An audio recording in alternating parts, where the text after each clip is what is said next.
तो चुनाव हो गए साथियों। 2 चरण के चुनाव संपन्न हो गए। लगभग 180-85 सीट पर मतदान हुआ है।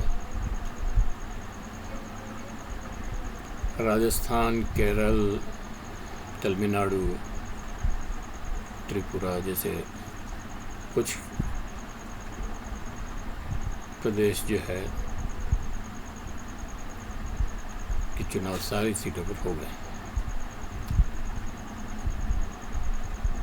इन 2 चुनाव चरणों में भी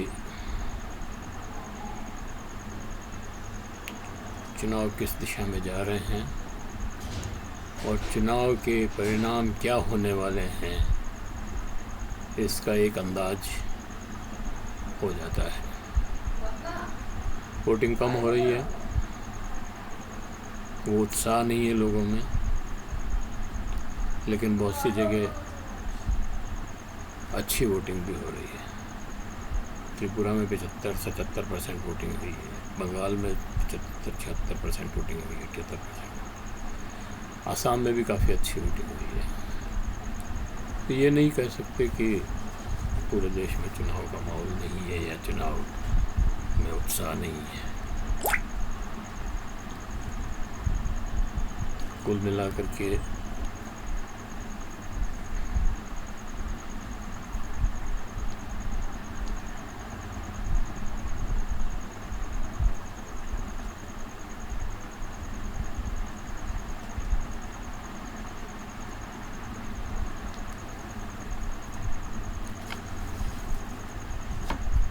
लेकिन जो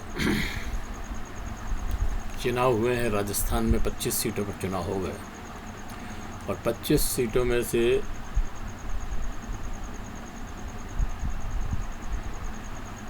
14-15 सीटें ऐसी है जो कंटेस्ट में है। चुनाव का परिणाम कुछ भी हो सकता है। और भाजपा, एक बात बहुत ही विश्वास से कही जा सकती है, बहुत आत्मविश्वास से कही जा सकती है, गारंटी के साथ कही जा सकती है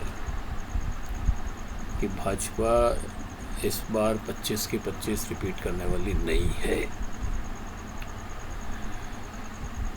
ये बात चुनाव के वोटिंग पैटर्न से भी लगती है और इन चुनावों के बाद हमारे प्रधानमंत्री के हाव भाव से भी लगती है, उनकी बॉडी लैंग्वेज से भी लगती है, उनकी भाषा से भी लगती है, उनके झूठ बोलने से भी लगती है। जिस निम्न स्तर पर सारी मर्यादाओं तोड़ करके जो झूठ बोल रहे हैं और महिला वोटरों को लुभाने का प्रयत्न कर रहे हैं झूठ बोल करके, वो बहुत ही शर्मनाक है। और उससे ये साफ आभास होता है कि वो 400 पार का नारा तो ठीक है, लेकिन पिछली सीटें भी नहीं मिलने वाली है। बल्कि अब तो ये लगता है कि 200 सीटें भी 200 पार भी होगा या नहीं होगा। तो हमने तो बहुत पहले ही कहा था कि 200 पार से ज़्यादा होने वाली नहीं है। लेकिन अब जिस तरह की बातें आ रही है, जैसे चुनावी घोषणा, कांग्रेस के चुनावी घोषणा पत्र में मुस्लिम लीग की उनको वो झलक महक आई, उसी मुस्लिम लीग की 1942 वाली, जिसके साथ इनके अग्रज श्यामा प्रसाद मुखर्जी, जब वो हिंदू महासभा में थे, इस मुस्लिम लीग के साथ सरकार बनाई थी और वित्त मंत्री और उप मुख्यमंत्री बने थे पश्चिम बंगाल। सीमा पार के देशों के प्रदेशों में भी सरकार बनाई थी।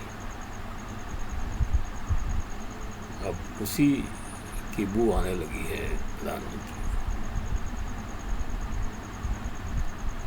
मुझे इस बात की बहुत खुशी है कि ये चुनाव संविधान के इर्द गिर्द लड़ा जा रहा है। एक पक्ष संविधान बचाने की बात कर रहा है, तो एक पक्ष पहले संविधान बदलने की बात कर रहा था, संविधान को हटाने की बात कर रहा था।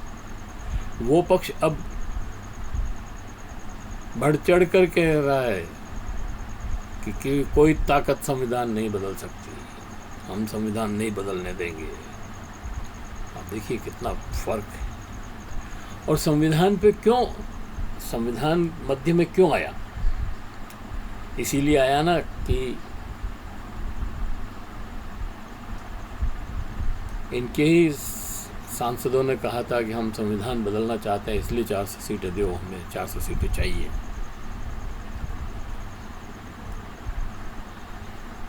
संविधान का महत्व, अभी तक लोग संविधान को ऐसे ही समझते थे, लेकिन संविधान का महत्व इस चुनाव से मालूम हुआ।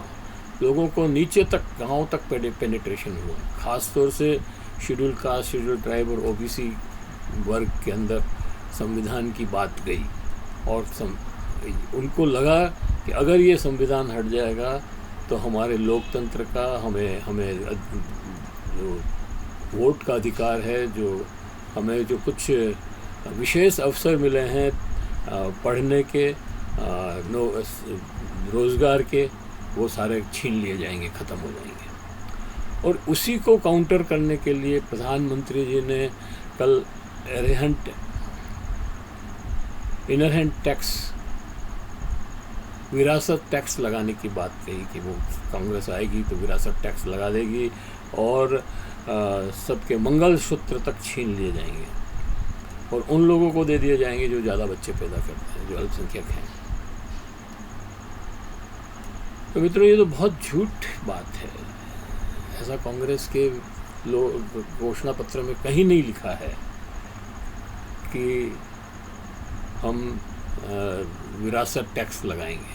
मुझे खुशी होती अगर कांग्रेस के घोषणा पत्र में ये लिखा होता कि हम विरासत टैक्स लगाएंगे। और विरासत टैक्स किन पे लगेगा? विरासत टैक्स अगर लगना चाहिए तो सुपर रिच लोगों के ऊपर लगना चाहिए। जो 1% लोग 40% संपत्ति को दबा के बैठे हैं, अधिकार करके बैठे हैं, उन लोगों पर टैक्स क्यों नहीं लगना चाहिए?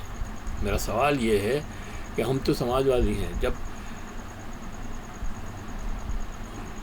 सब भीड़ जो है, मतलब जो खाई है धनवानों में और गरीबी में, एक आदमी रोज़ के करोड़ों रुपए कमा रहा है, एक आदमी को रोज़ रोटी खाने के पैसे भी नहीं मिल रहे हैं, 27 रुपये रोज़ की कमाई भी नहीं है, तो ये खाई कैसे कम होगी अगर हम विरासत टैक्स नहीं लगाते हैं?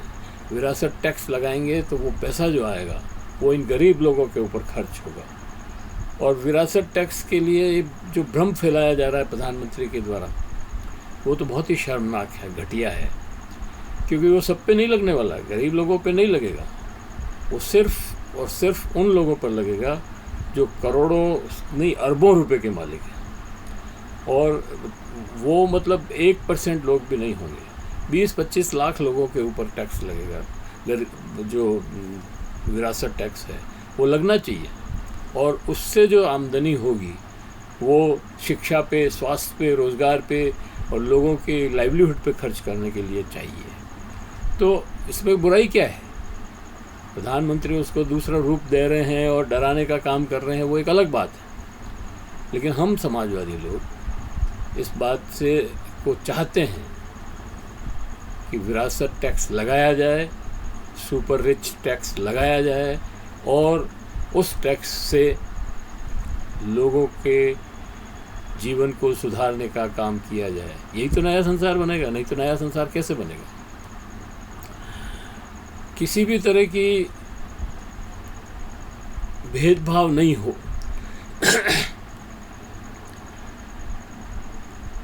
तो दो बात तो ये होगी, एक बात हुई संविधान की, दूसरी बात हुई टैक्स की। तीसरी बात जो इस चुनाव में मुख्य रूप से आनी चाहिए, जो अभी पूरी तरह से नहीं आ रही है, आनी चाहिए, आएगी, वो है इलेक्टोरल बॉन्ड। हालांकि इस पर काफ़ी बात हुई है, पर इलेक्टोरल बॉन्ड से जो भ्रष्टाचार के नए अध्याय खुले हैं और जो प्रधानमंत्री रोज़ बड़े बड़े भ्रष्टाचार के आरोप विपक्ष पे लगाया करते थे कि ये विपक्षी लूट रहे हैं, लूट लिया इन्होंने, लूट के घर पर रखे हैं, बिल्कुल ठीक बात है, लेकिन वो सिर्फ आरोप थे। इलेक्टोरल बॉन्ड का भ्रष्टाचार सुप्रीम कोर्ट के आदेश से खुला और सुप्रीम कोर्ट में प्रूव हुआ है, इसलिए इसकी विश्वसनीयता ज़्यादा है। तो ये 3 बातें ख़ास तौर से इस चुनाव में मैटर करती है, और सब लोग संविधान को बचाने के लिए वोट करेंगे तो देश जो है आगे बढ़ेगा। जय हिंद, जय भारत।